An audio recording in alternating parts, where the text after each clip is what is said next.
Si hablamos de lo que nos hace ser colombianos o de qué nos hace ser colombianos, aparte de el idioma o el territorio en donde nacimos o el tener una cédula, que pueden ser algunas de las opciones, también hay que remitirse a el uso del arte como una herramienta de esa construcción nacional y de esa construcción de símbolos que fungieran como cohesionadores de lo que es ser colombiano. Y esto, pues por supuesto, no es ajeno al desarrollo del arte nacional, especialmente al que se desarrolla con la Academia de Bellas Artes, creada a finales del siglo XIX.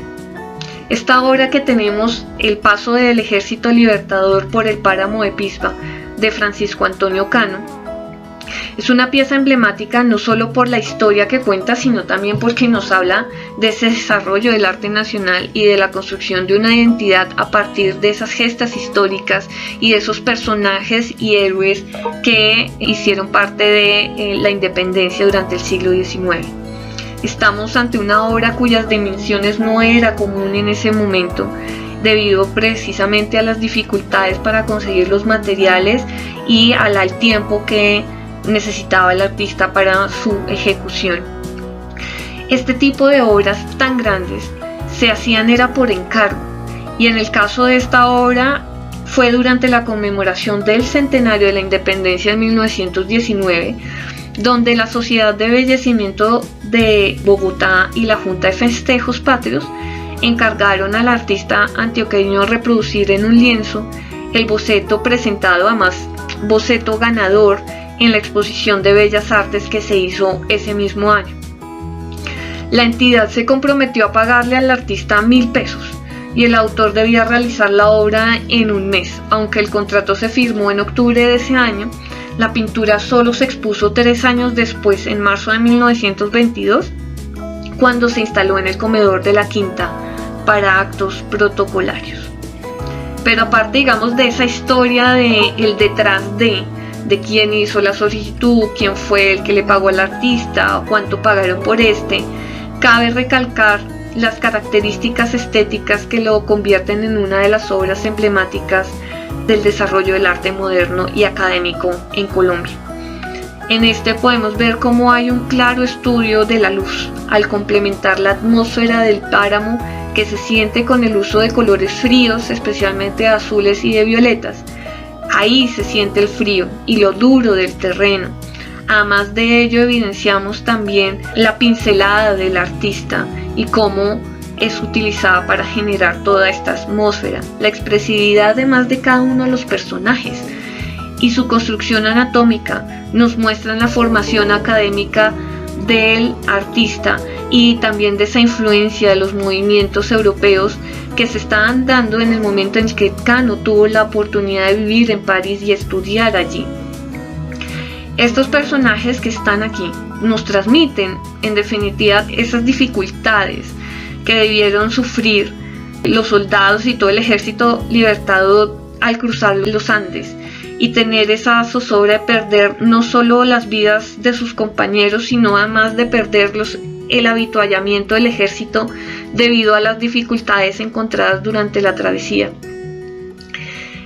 Si estamos hablando de toda esta parte del conocimiento académico del artista, no debemos dejar de lado el manejo de la perspectiva en el cuadro, que en definitiva es maravillosa, construida a partir además de los cuerpos del ejército que se pierden en el horizonte y que nos muestran un punto de fuga como tal, pero especialmente del soldado que ha fallecido y se encuentra en todo el centro del cuadro, generando no solo tensión en el mismo, sino abriendo de una manera magistral la espacialidad tridimensional de la obra.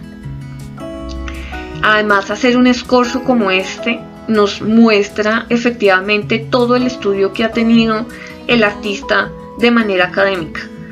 Tiene un conocimiento anatómico, pero además tiene un conocimiento estético y de la profundidad. Bolívar, que es el centro a donde todas las miradas se dirigen, es el libertador, se toma el tiempo además para despedirse de uno de esos hombres, se baja del caballo, su rostro muestra la tristeza por perder a uno de sus soldados, pero además nos muestra la impotencia del héroe, que además es humano y no puede hacer absolutamente nada por la vida que ha perdido. La lucha continúa y eso no lo muestra este cuadro. Los soldados siguen adelante a pesar de la muerte de sus compañeros. No paran, hay que seguir. Y el general en todo el centro es el único que no contrasta con ningún otro porque él es el protagonista.